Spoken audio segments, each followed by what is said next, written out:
अपनी लाइफ में, अपने जीवन में, अपनी जिंदगी में देखी होंगी कि जब वो रब के दरबार में पहुंचेगा ना,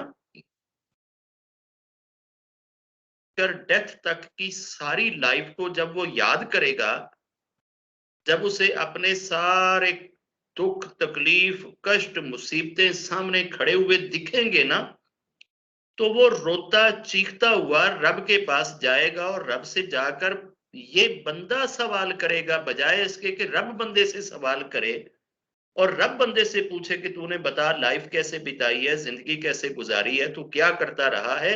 ये बंदा उल्टा रब से जाकर सवाल करेगा, रब्बा मुझे ये तो बता दे कि दुनिया में कोई दुख नाम की चीज ऐसी है जो मेरी जात तक ना पहुंची हो। कोई ऐसा दुख बता जो तूने दुनिया वालों के लिए रखा हो और वो दुख मेरे तक ना आया हो। सारे के सारे दुख जो हैं उनको मेरे घर का रास्ता आता था और वो मुझ तक लाजमी पहुंचते थे। मुझे तूने इतने दुखों से क्यों गुजारा है। तो रब मुस्कुरा पड़ेगा उस बंदे का ये सवाल सुन के। तो ये बंदा ना, जैसे आप किसी से गुस्से में कोई बात करें और अगला बंदा मुस्कुराने लग जाए तो आपको ताज्जुब होता है ना, हैरानी होती है ना, यार मेरे साथ ऐसा हो गया और ये बंदा मुस्कुरा रहा है। तो रब को मुस्कुराते हुए देखकर वो बंदा बड़े ताज्जुब खेज नजरों के साथ रब से पूछेगा, रब्बा मैं अपने दुखों की बात कर रहा हूं और आप मुस्कुरा रहे हैं, जिसमें मुस्कुराने वाली कौन सी ऐसी चीज है। तो उस वक्त रब ये कहेगा, मेरे बंदे, असल में मैं तुझे इज्जतें देना चाहता था, मैं तुझे नवाजना चाहता था, मैं तेरे ऊपर बख्शिश की इंतहा करना चाहता था, मैं तेरे ऊपर अपने कर्म को बिखेरना चाहता था। इस वजह से दुनिया की जिंदगी मैंने तेरे लिए तंग कर दी। तो वो बंदा कहेगा कि रब्बा वो कौन सी बख्शिश है, कौन से इनामात हैं, कौन सी अताएं हैं, कौन सी नेमतें हैं, कौन सी नवाज़ें हैं जो तू मुझे देना चाहता था। तो उस वक्त रब उस बंदे से कहेगा, तेरे जन्म से लेकर तेरी डेथ तक जिस जिस बंदे ने अगर तेरे साथ कोई जर्रा बराबर भी नेकी करी है ना, तो आज तेरे इशारों पे मैं जन्नतें बांटूंगा। तो जिस जिस बंदे की तरफ इशारा करेगा ना कि रब्बा इसने भी मेरे दुख बांटे थे, इसने भी मुझे सपोर्ट करी थी, इसने भी मुझे सहारा दिया था, इसने मुझे भोजन कराया था, इसने मुझे खाना खिलाया था, इसने मुझे जूते पहनाए थे, इसने मुझे कपड़े पहनाए थे, इसने मुझे बीमारी से उठाया था, इसने मेरा इलाज करा था, इसने मेरा कर्ज अदा करा था, इसने मुझे घर में खाना भेजा था, इसने मुझे बिस्तर लेके दिया था, इसने मेरी फीस पे कर दी थी। जिस जिस तरह की नेकी पूरी जिंदगी में किसी इंसान ने उसके साथ करी होगी, एक एक नेकी करने वाले इंसान को वो ढूंढ के रब के दरबार में ले आए और रब उस बंदे से कहेगा और उन लोगों से कहेगा, आज ये तेरे पीछे जितना जत्था खड़ा है ना, जितने लोग खड़े हैं, इन सब को जुलूस की शक्ल में तू स्वर्ग में लेकर दाखिल हो जा। ये बंदा आगे आगे होएगा और पीछे बारातियों की तरह वो सारे लोग होंगे जिन लोगों ने जिंदगी में उसके साथ कोई भलाई या नेकी या कोई अच्छाई की होगी। इन सारी रहमतों को लूटने का रास्ता सिर्फ एक है कि आप रब के मानने वाले हो, आप रब के मानने वाले, आप रब के मानने वाले हो, रब के अलावा किसी दूसरे को रब ना कहने वाले। हमारी गुरु जी की संगत 95% गुरु जी को रब कहती है और ये सारे के सारे गलती पे हैं। गुरु जी रब नहीं है, रब के बंदे हैं। वो खुदा नहीं है, वो खुदा के बंदे हैं।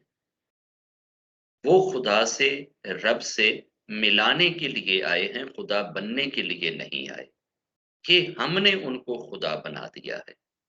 मुझे नहीं याद कि मेरे गुरुजी ने किसी जगह पे बैठकर ये क्लेम करा हो, ये दावा किया हो कि मैं खुदा हूं, मैं भगवान हूं, मैं रब हूं।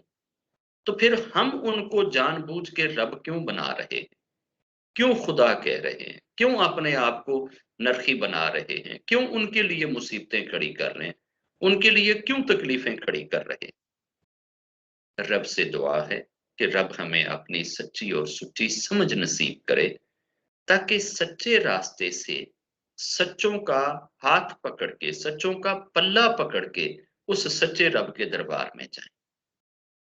मैं महापुरुषों के खिलाफ नहीं हूं, रब के यारों के खिलाफ नहीं हूं, रब के सच्चे बंदों के खिलाफ नहीं हूं।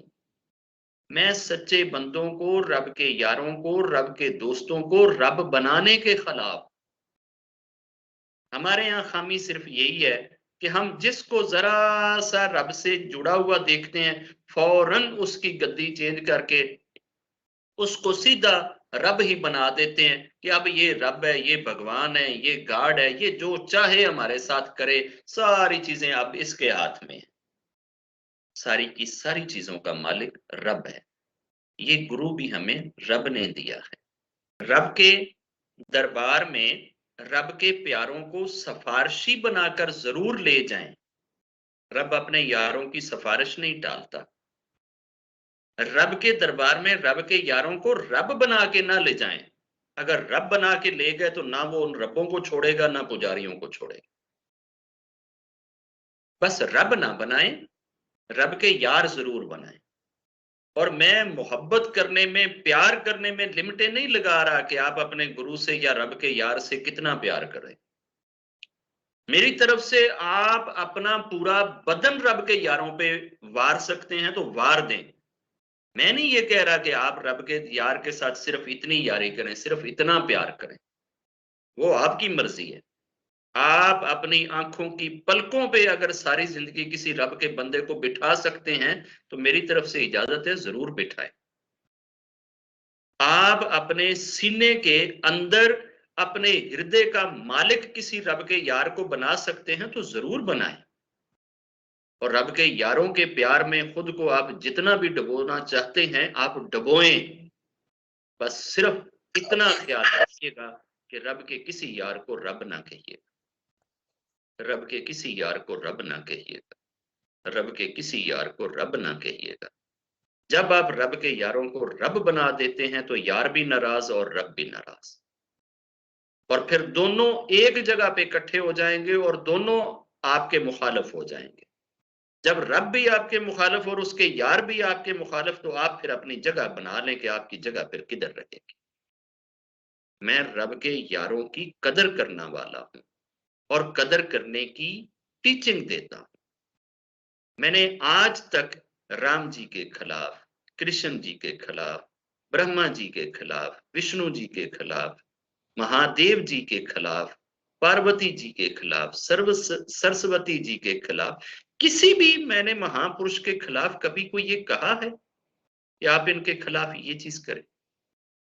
जो इनकी राइट प्लेस है बस वो उनको राइट प्लेस दें, जो उनकी राइट जगह है वो उनको राइट जगह दें। आपने उनकी जगह जो है ना वो इतनी अजीब तरह से बना दी है कि इन सारों को पकड़ते हैं और पकड़ के रब बना देते हैं। बस रब ना बना। जब आप रब बनाते हैं तो आप पापों की इंतहा पे चले जाते हैं। इससे बड़ा पाप आप पृथ्वी की पीठ पे रहते हुए नहीं कर सकते। जमीन पे रहने वाला इंसान सबसे जो बड़ा पाप कर सकता है वो यही है कि रब के अलावा किसी और को रब करे।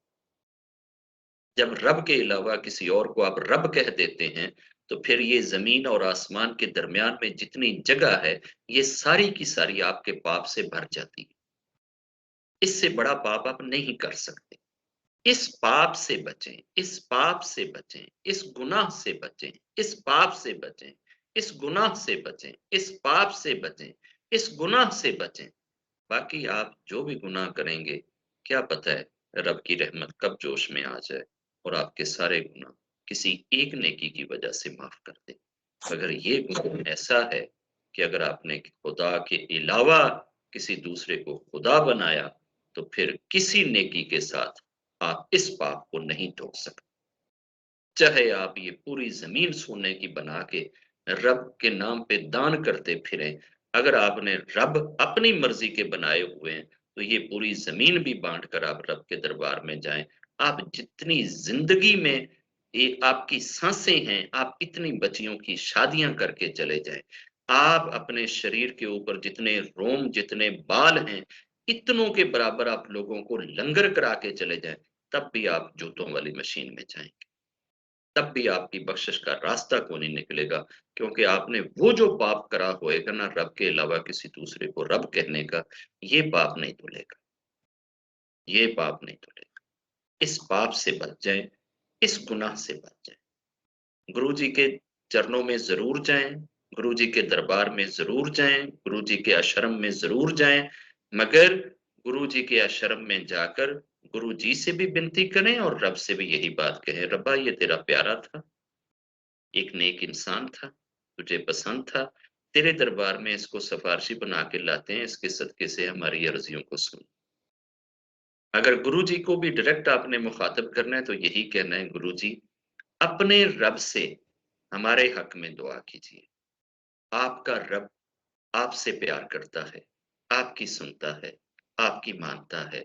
हम गुनाहगार हैं, हम पापी हैं, हम स्याहकार हैं, आप नेक इंसान हैं। आपकी दुआएं रब के दरबार में जल्दी स्वीकार होती हैं। आप रब से हमारी अर्जियां स्वीकार करवाएं, हमारी दुआएं स्वीकार करवाएं। आप हमारे सिफारशी बन जाएं। दोनों तरह की अर्जियां रब को पसंद। आप यारों के ज़रिए से जाएँ, यारों के वसीले से जाएँ, रब से डायरेक्ट उसका ज़रिया माँगे या उसका वसीला माँगे। रब को अपने यारों के ज़रिए से आने वाला हर इंसान यार लगता है। यारां दा ज़रिया नहीं छड्डना, यारां दा दर नहीं छड्डना, यारां दा पल्ला नहीं छड्डना। ये नहीं है कि बस रब को सुन लिया तो अब आप उनके यारों को भूल जाएँ। रब यारां दा यार जे, ए याद रखिया जे। रब तू वड्डा लजपाल कोनी जे, रब सब तू वड्डा लज्जां पालन वाला जे। ते रब यारां दे यारां नूं कदी छड्डदा नहीं जे, ए रब दी सिफत है। ते तुहाडी अगर ना भी मन्ने ना ते की पता है रब अपने यार दी मन लवे। पर कुछ ओहदे ऐसे यार हुंदे ने जिन्हां दे बारे रब ने ये फैसला कर लिया हुंदा है कि अज तों बाद मैं अपने ऐस यार दी कोई गल टालांगा ही नहीं। ते की पता ਹੁੰਦਾ है कि ਉਹ ਕਿਹੜਾ ਰੱਬ ਦਾ ਯਾਰ ਹੋਵੇ ਜਿਹਦੇ ਬਾਰੇ ਰੱਬ ਇਹ ਫੈਸਲਾ ਕਰ ਚੁੱਕਿਆ ਹੋਵੇ ਤੇ ਐਸੇ ਕਿਸੇ ਯਾਰ ਨੂੰ ਲੱਭ ਕੇ ਜਦੋਂ ਰੱਬ ਦੇ ਦਰਬਾਰ 'ਚ ਲਿਜਾਓਗੇ ਤੇ ਖਾਲੀ ਹੱਥ ਕਦੀ आओगे नहीं, खाली झोलियां लेके कदी आओगे नहीं। ये लोगों ने एक अजीब वो कंसेप्ट बना लिया है कि शायद बाबा गुरु जी के खिलाफ है, शायद बाबा जो है ना महापुरुषों के खिलाफ है, शायद बाबा राम जी के खिलाफ है, कृष्ण जी के खिलाफ है, बाबे नानके के खिलाफ है। पैदा करने वाले रब की कसम, मैं तो ये कभी सोच भी नहीं सकता कि मैं रब के यारों के खिलाफ हो जाऊं। मैं तो ऐसी सांस का भी तसव्वुर नहीं कर सकता कि जो रब के यारों के खिलाफ कभी मेरी सोच के हो, सोच हो और फिर सांस आए। मेरी तो हर सांस में उसके यार, उसके यार। उनके यारों ने ही तो हमें रब के साथ यारी लगाना सिखाई है। उनके यारों ने ही तो हमें रब का रास्ता सिखाया है। उनके यारों ने ही तो हमें रब की पूजा सिखाई है। उनके यारों ने ही तो हमें रब की सिफ़तें बताई हैं। उनके दोस्तों ने ही तो हमें रब की तरफ जाने के रास्ते दिखाए हैं। अब हम उनके यारों को साइड पे कर दें, अलग कर दें और ये कहें कि अब बस हमें रब का पता लग गया और हम और रब, ऐसे नहीं चलेगा, ऐसे नहीं चलेगा। ਉਹਦੇ ਦਰਬਾਰ 'ਚ ਜਦੋਂ ਜਾਣਾ ਹੋਵੇ ਨਾ, ਉਹਦੇ ਚੰਦ ਦੋਸਤਾਂ ਨੂੰ ਆਪਣੇ ਨਾਲ ਲੈ ਕੇ ਲਾਜ਼ਮੀ ਜਾਇਆ ਕਰੋ। ਕਦੀ ਇਕੱਲੇ ਨਾ ਜਾਓ। ਕੀ ਪਤਾ ਹੈ ਤੁਹਾਨੂੰ ਇਕੱਲੇ ਨੂੰ ਤੁਹਾਡੇ ਪਾਪਾਂ ਵੱਲ ਦੇਖ ਕੇ, ਤੁਹਾਡੀਆਂ ਸਿਆਹੀਆਂ ਵੱਲ ਦੇਖ ਕੇ ਰੱਬ ਦੀ ਰਹਿਮਤ ਸ਼ਾਇਦ ਜੋਸ਼ ਨਾ ਮਾਰੇ। ਜੇ ਚੰਦ ਨੂਰਾਨੀ ਚਿਹਰੇ ਤੁਹਾਡੀ ਦੁਆ ਦੇ ਵਿੱਚ ਸ਼ਾਮਲ ਹੋ ਜਾਣਗੇ ਨਾ, ਕੁਝ ਸਫੇਦ ਦਿਲ, ਨੂਰ ਦੇ ਭਰੇ ਹੋਏ ਦਿਲ ਤੁਹਾਡੀਆਂ ਅਰਜ਼ੀਆਂ ਦੇ ਨਾਲ ਰਲ ਜਾਣਗੇ ਨਾ, ਤੇ ਸ਼ਾਇਦ ਉਸ ਸੋਹਣੇ ਰੱਬ ਦੇ ਦਰਬਾਰ ਦੇ ਵਿੱਚ ਤੁਸੀਂ ਖਾਲੀ ਨਾ ਔਰ ਆਪਣੀਆਂ ਅਰਜ਼ੀਆਂ ਤੇ ਆਪਣੀਆਂ ਝੋਲੀਆਂ ਸ਼ਾਇਦ ਭਰ ਕੇ ਆਓ। ਕਿ ਰੱਬ ਨੂੰ ਆਪਣੇ ਯਾਰ ਬੜੇ ਪਸੰਦ ਹੈ, ਬੜੇ ਪਸੰਦ। ਉਹ ਬੜਾ ਪਿਆਰ ਕਰਦਾ ਹੈ ਆਪਦੇ ਯਾਰਾਂ ਨੂੰ। ਰੱਬ ਸਾਨੂੰ ਉਹਦੇ ਯਾਰਾਂ ਦੇ ਨਾਲ ਪਿਆਰ ਕਰਨ ਦੀ ਹਿੰਮਤ ਤੇ ਸ਼ਕਤੀ ਦੇ। ਜੈ ਜੈ।